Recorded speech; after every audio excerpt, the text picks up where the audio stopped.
What's up, everyone? Today we are going deeper into structural balance programs, and we're talking about load management. What does load management mean? A lot of people don't understand this, so much so that Phil, Richard and me had to make sure that we were on the same page before we did this show. Stick around. What's up, everyone? My name's Yanni Burmeister. I'm joined by Phil White, Rad Burmeister, and behind the mic is Richie. How is everyone? How are you, Richie, first? Pretty good, guys. Pretty good. The voice behind of the camera God. as well. Behind the camera, yeah, that's right. That's right, behind the switchboard. How are you, Rad? Pretty good. How Ready you to get feel? into it. Less chaos in the gym today.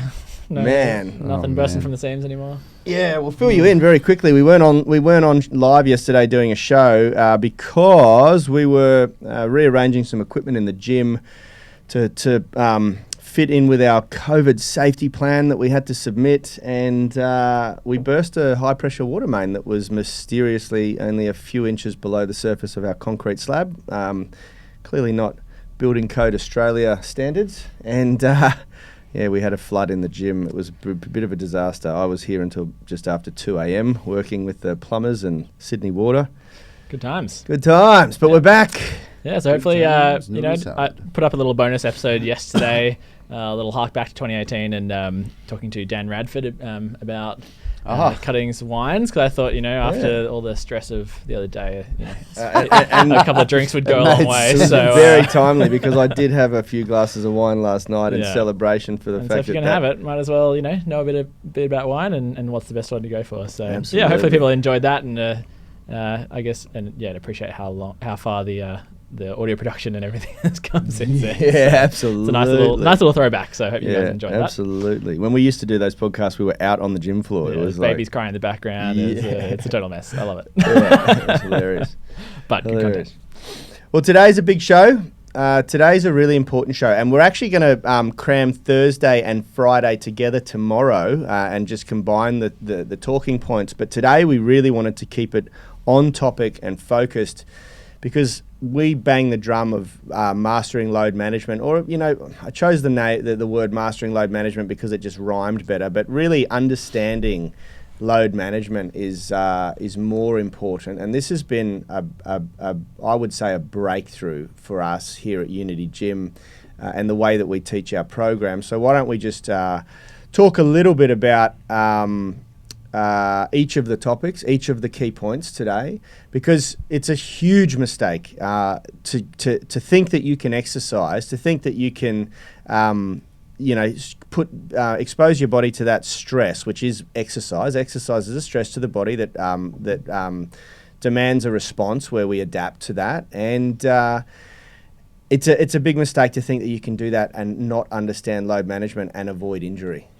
Yep, absolutely. And the first thing that I want to say is, because a lot of people don't understand this, and it's important to simplify what load management means, and it really is a combination of intensity and volume. And intensity refers to, the simplest way to describe intensity is how heavy. So when the weight goes up, the intensity goes up. When the weight goes down, the intensity goes down. With calisthenics training, that can also mean going to harder progressions. Whereas volume means how much, and it's quite simply how many reps. How many reps did you do in a workout? And that can be a combination of more sets can mean more reps, or more reps per exercise. More exercises can mean more reps.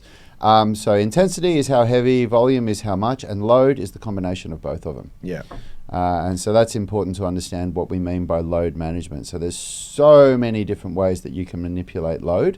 You can increase intensity and reduce volume. You can increase volume and reduce intensity. You can increase both. You can reduce both. There's all these different ways that you can manage your load. Yeah, that's Love it.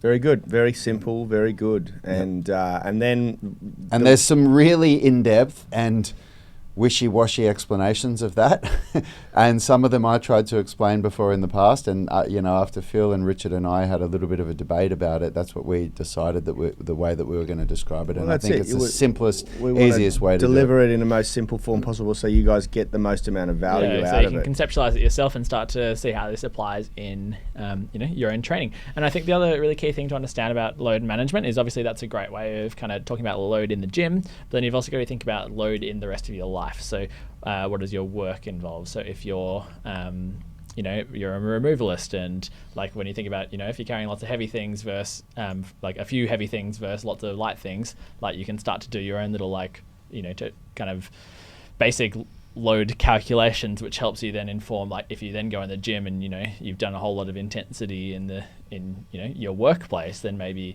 you've got to then tweak what you're doing in the gym, because load management is such a key thing to understand. In the gym it's easy to measure and control, but in the rest of your life it can be challenging.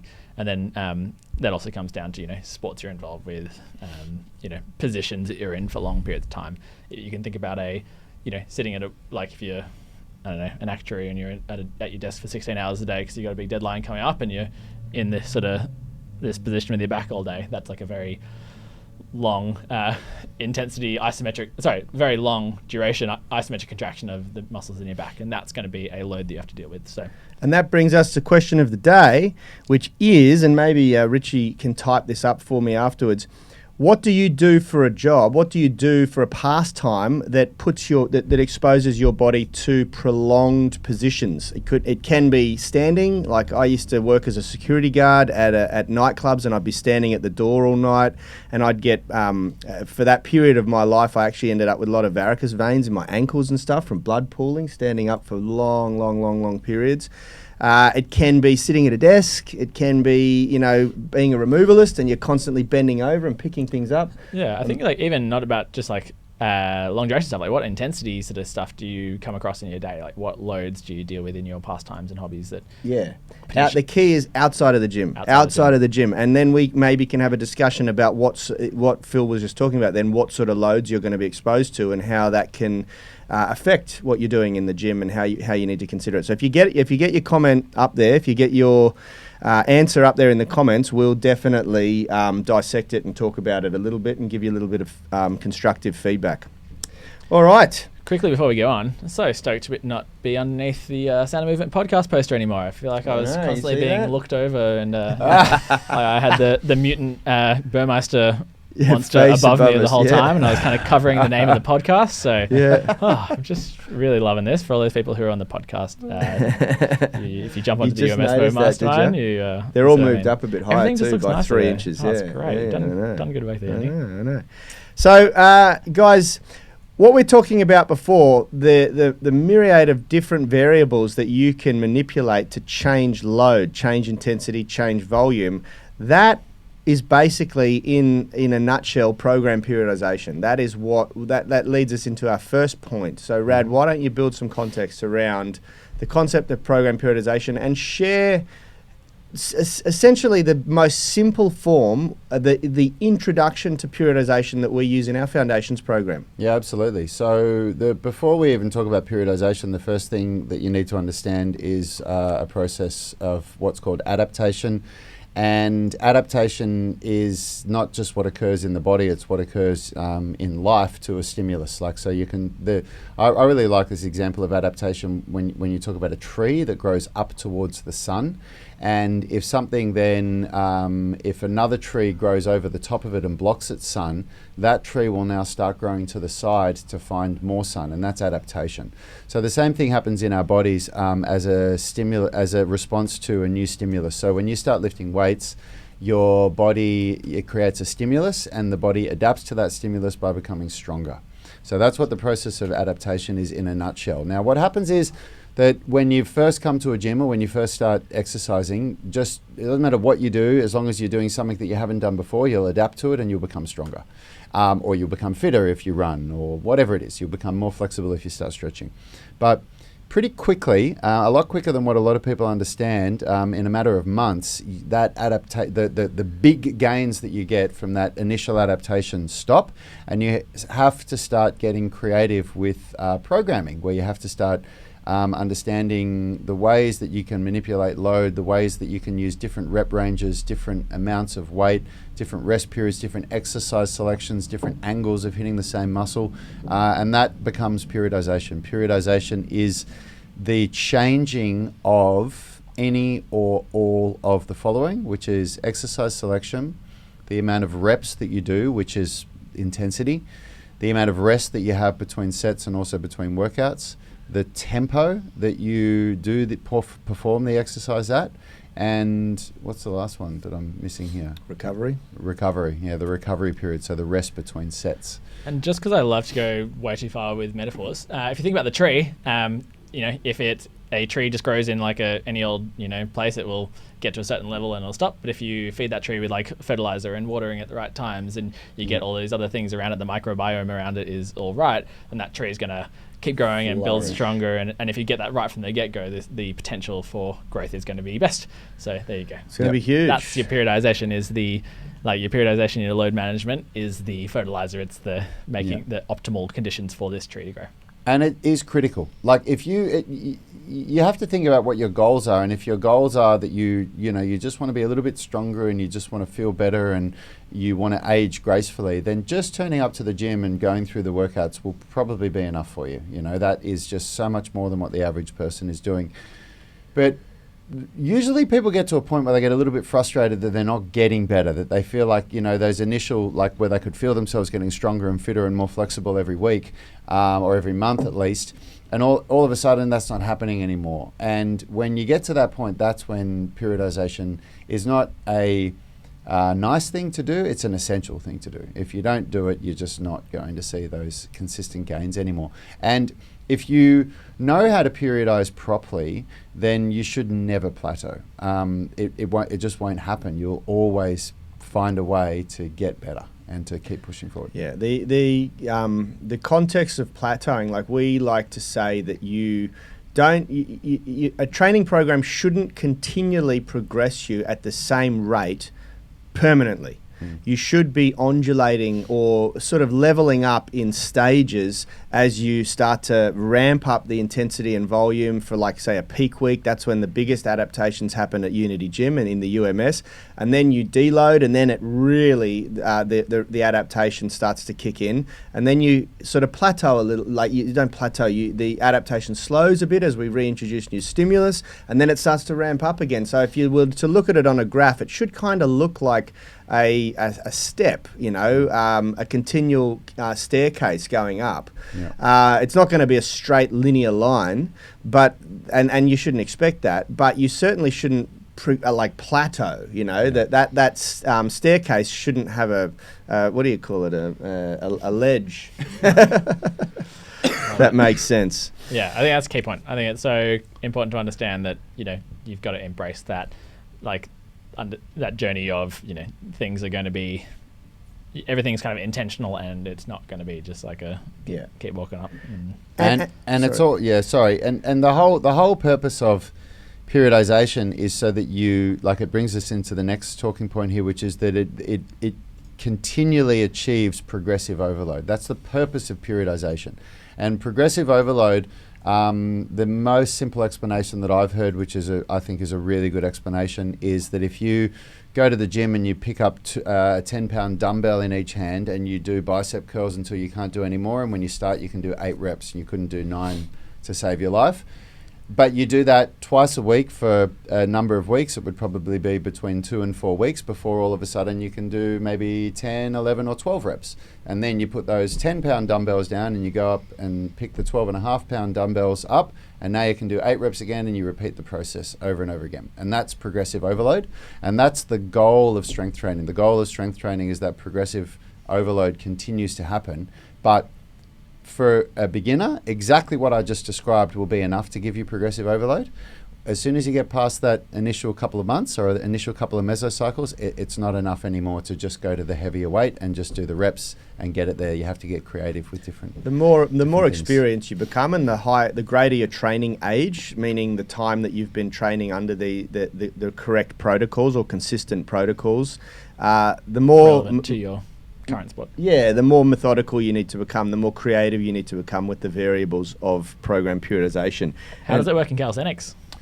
Well, in calisthenics, it's way harder, because in calisthenics, you like in weightlifting, the easiest way to describe it is that you just have weights that you put on the barbell, where you can be very calculated with the exact amount of the intensity level that you're going to be training with, so you can calculate your load a lot better. With calisthenics, it's leverage that you do, and leverage can be completely changed with as little as 1 inch movement. Like one of the best ways that for anyone that's ever done them that you can really feel leverage is with a Nordic hamstring curl versus a glute ham raise, or maybe not a Nordic hamstring curl, maybe if we say a glute ham raise, where literally an inch of movement in the hip just changes the exercise from you being able to do 10 and saying, oh, I don't really feel this anywhere, to you barely being able to do 5. Yeah. And like the hips and the glutes are shaking when you come up. So you have to understand leverage, and you also have to understand progressions. And I think I honestly believe that this is why so many people fail to get good at calisthenics, because they don't understand progressions. And you see people doing calisthenics movements where the progression is so far beyond what they do, and when you break it down and explain to them some of the stages before, it just makes so much sense. But the problem is that so many people in the gym are fueled by ego. We're competitive by nature, and we like to look at the person next to us and think, well, I look like that person, I should be able to do what they can do. And it just doesn't work that way. Often a lot of the calisthenics people that can do one-arm pull-ups and handstand push-ups, they're quite slender people. They don't have these massive physiques on them often, not always. But I've definitely had my ego crushed looking at some people that I thought, I'd be stronger than this dude, and then they walk up and bust out one-arm pull-ups and all these things that I can't do. So yeah, that's right. So imperial today with your pounds and inches. Yeah. Well, mostly Americans, isn't it? That are watching our show. Our biggest audience is in America. Still got a majority, 37% of Australians on our podcast. Do we? Looking at the analytics. So there you go. But yeah, really good points. And I think one of the key things to take away there is, like, often people will be aiming for the complete version of a calisthenics movement, and what will become challenging if you can only do one planche, for example, and hold it for a certain amount of time, then if you won't get the required total load because you won't get enough volume on it. So you've got the intensity, but if you only get a tiny amount of intensity without the requisite volume, then the total load won't be enough to then get an adaptation to get stronger. And when it comes to calisthenics, that's a really good point, Phil. And when it comes to calisthenics, volume wins the race, not intensity. And that's where so many people get it wrong. People choose a progression where the intensity level is so high that they can barely do 1 rep. But what they do is they try to get the volume on that exercise that they can barely do 1 rep on. And what they end up doing is 4 or 5 reps of terrible technique. And that just doesn't add up to the volume that you need to be able to get, a good adaptation. And the adaptation usually occurs, like the people that we've spoken to that are really, really good at calisthenics, we know this stuff from scientific programming principles, but when you choose a progression with calisthenics, you need to be able to do a minimum of 3 perfect repetitions on that progression for it to be a viable exercise selection for a workout. Otherwise, it's not a workout, it's a trick, or it's a demonstration of your max strength. It's not an exercise selection for a workout. You need to be able to do at least 3 perfect reps so that you can do, because then you're still going to need to do about 5 to 8 sets of something of 3 reps to get enough volume on it. I go further than that, because you can't do 3 perfect reps and then you're fried. That's right. So you need to be able to do 4 reps. It's actually, because that would be training at your 100%. That's right. So you need to be able to do 4 reps, but you actually do sets of 3 reps and so on and so forth. And for the most part, most people that are learning calisthenics, and this was quite an awakening moment for me, reading Overcoming Gravity by Stephen Lowe. What he refers to as a trained beginner is actually what we are, which is somebody who has some experience, but when you look at the gymnastics levels, like the exercise selection in gymnastics falls into level 1 to level 15. And level 15 is the hardest category, level 1 is the easiest category. And the beginner progressions are level 1 to 5, and the intermediate progressions are 6 to 10, and the advanced are 11 to 15. And I'm sitting in that 1 to 5 on 90% of what I'm doing. And he calls that being a trained beginner. And that's quite a big ego bash, because you go, whoa. And for a trained beginner, the best rep range to be working on is the 5 to 10 rep range. And that adds up to everything that we know about strength and conditioning, because at our level, over 8 reps, you're really not challenging your body enough to get adaptation. And under 5 reps, it's too hard for you to be able to really control the movement and get enough volume. So Yeah. quite interesting. Long answer to your question, but Love it. anybody that's into calisthenics. But this is why, and this I want to bring this back to what the concept of a foundations program. This is why I believe building a foundation is so important. When we talk about building a foundation, we don't just talk about prepping the body. We're going to go deep into injury proofing tomorrow and building anatomical structural balance so you perform at optimal levels and all of that sort of thing. We're going to go deep into that tomorrow. But on the very basic level, a foundations program is an initiation into what we're talking about. Proper program periodization, understanding the fundamentals of how to manipulate load, manage load. And it should be done in the most simple way initially so that it's not creating overwhelm or complexity. You don't want to turn up to the gym with a program that you have to sit there for an hour calculating your loads first. You want it to be simple. You want to understand what a program card looks like. You want to understand how exercises are grouped together and why. You want to understand what sets, reps, tempo, and your rest intervals mean and the roles they play in the adaptation process. And that's what a good foundations program teaches you, And it teaches you in a very, very straightforward way. The way that we periodize the program in our foundations program is we use the most simple mechanisms, the exercise selection themselves over a 3 mesocycle phase. Then we ondulate from higher volume to tapering to lower volume, but all the while increasing the intensity through that period, which is the best way to do it. And it just teaches you all of that stuff, so that by the time you come out of that, you have a basic education and you can look at a program card and you understand how things fit together. So you avoid plateaus, so you avoid injuries.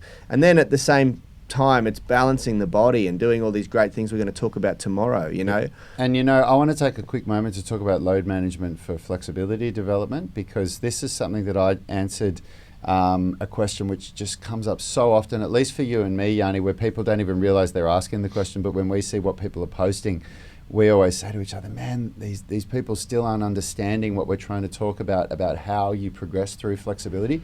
And one of our online members just the other day said, I just finished the hip rehab program. I'm doing the foundations program, and I'm wondering, how do I incorporate the flexibility masterclass into my training? And I made a video because I said, look, you've got to understand there's a reason why the eccentric loading flexibility stretches like the diagonal stretch, the single leg good mornings that we spoke about the other day, why they're in the foundations program and why we say to people, do that first.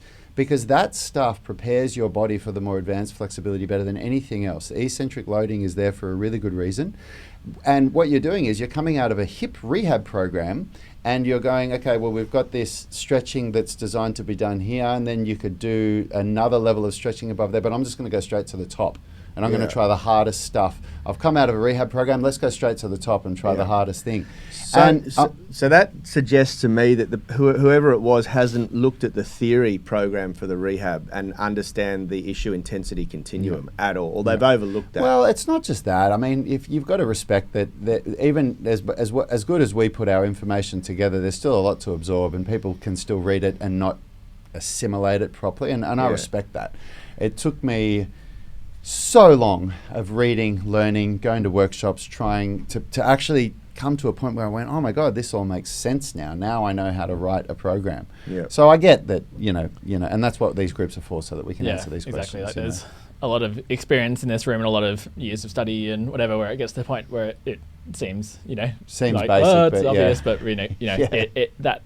it's a constant challenge to try and, like, we're always trying to simplify these things. Like, we're, really getting clear on our definitions here so that you can understand these principles and then apply it to yourself, because it is definitely overwhelming when you start out with all this. And I think chat. I think to, like, my summary of all of this, like if I was to say what's the take home from this, my take home would be, unless you are competing in an event, and in which case this is a very different conversation, but if you're not competing in an event, then time is on your side. It doesn't matter if you're 25 or 65. There's no race. Like, you don't have to rush the process. And the worst thing that can happen to you, in my experience, the most demoralizing thing that can happen is that you go at it and injure yourself, and then you've got to put the brakes right on. What I really wanted to there's the progressive overload side of mastering load management, which is how you obviously get better. But then there's the bad side of it is if you get it wrong, there's not only plateaus, but there's also potential for injury because pretty much every injury I see that comes in, it comes down to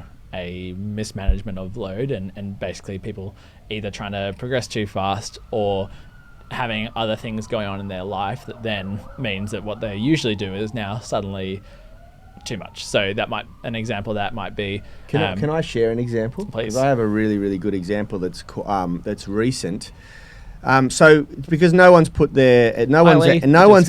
Hi Lee, no one's answered the question of the day. So I'm going to share why a is it on the personal, Muppet one? Then people don't personal story. If Yanni that's around, right. you're the famous Burmeisters. They put down and everyone wants to go, answer my question, but me. So my story is recently we finished off a renovation, and at the end of it all, I painted the new kitchen and a fair bit of painting work over the weekend. And you would think someone of my strength and level of fitness, painting would be totally fine and really easy. But what happened was I got into the kitchen, painted 3 or 4 walls, and then the next week when I returned to my training, my rotator cuff in both shoulders completely overworked to the point where it almost ended up with a level of tendinopathy or something. Like when Phil gave me a massage, my rotator cuffs were so inflamed in both my shoulders.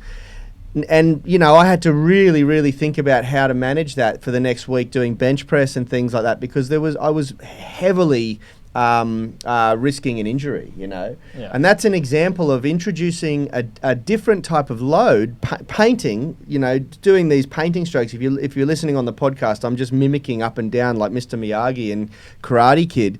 That is working my rotator cuff, and it seems really basic and simple, but 2 days where I'd usually be sort of recovering over the weekend, constantly fatiguing my my shoulders, my rotator cuff. In a different type of a different contraction type, much sort of higher volume, lower intensity, but really extended volume suddenly is like a stimulus that you've not trained for. Whereas if you had a master painter who's been painting for their whole adult career, then their training age is really old for the act of painting, and they would have developed this conditioning to be able to handle that. And so it's such a good example of just because you're strong in certain ways doesn't mean you'll be strong in others. It's like load is so specific, you will get the adaptations that you train for. Yeah, that's exactly right, and that's what we're talking about here. Like, you have to think about what you're doing in your life. Like the classic example is you've got to move house, and you've trained really hard up until that point in the gym. You've continued on with your program, and then you spend 2 days moving furniture and just what would usually be your rest days. Which would usually be your rest days, and then you come in on the following week and try and take up your program like normal, and sort of go, whoa, why is my lower back so fried? Or and you're so much more susceptible to injury because you haven't had recovery. You've introduced a different type of load, and you've got to factor that into your program, and this is one of the most classic examples of poor load management. Another really good example of poor load management is when people they're away for a week or a week and a half and they come back in peak week. Yeah. And they say, oh, it's peak week. And you go, I'm just going to go into it. Not for you, it's not. Yeah, that's right. Rest is load. Underloading is load management. So if you take, a week off, 3 weeks off, 2 months off, that's not rest that's, therapeutic. That is underloading, which will cause an adaptation of getting weaker. Which degeneration. You know what? It's a really good time to remind the point which is why in deload week deload week isn't do nothing week. Deload week is reduce volume but still keep the intensity up, because that keeps your body used to the load, so that if you're doing everything right, when you come back in week 1, you aren't starting from scratch, but you've deloaded the volume enough that you've recovered, you've gone through your you've super compensated, and you're ready to go again. But if you have a week off is enough that when you come back, you need to reduce load. Yep. You need to manage your load a little bit just for that first week or two, just to feel it out, allow your body to get into it again. It depends on the stimulus prior to that week off, because when I do a super compensation program, I'll have 5 days off doing absolutely nothing except eating, and I'll come back stronger. But so these muscles get a real that's right. But one of the other most Fork classic examples of bad load management is when you take a vacation away from your exercise program, 2, 3, 4 weeks, and then you come back and your brain is like, okay, I don't want to have lost that time. You walk back into the gym, you haven't thought about exercise for 4 weeks, and then you walk back into the gym and go, okay, let's kick off where we left off. Yeah. And you pick up the same weight that you were lifting the week before you went away. That is such a common thing that people do, because they think, I don't want to go backwards, so I'm just going to come in and just brutalize my body for this first week, but then at least I'm at the weights or the point where I left off. Yeah. And that is another classic example of really bad load management. You have to regress at that point a little bit. And then, it'll only take a couple of weeks, at the most one mesocycle, and you'll be back where you left off, Yep.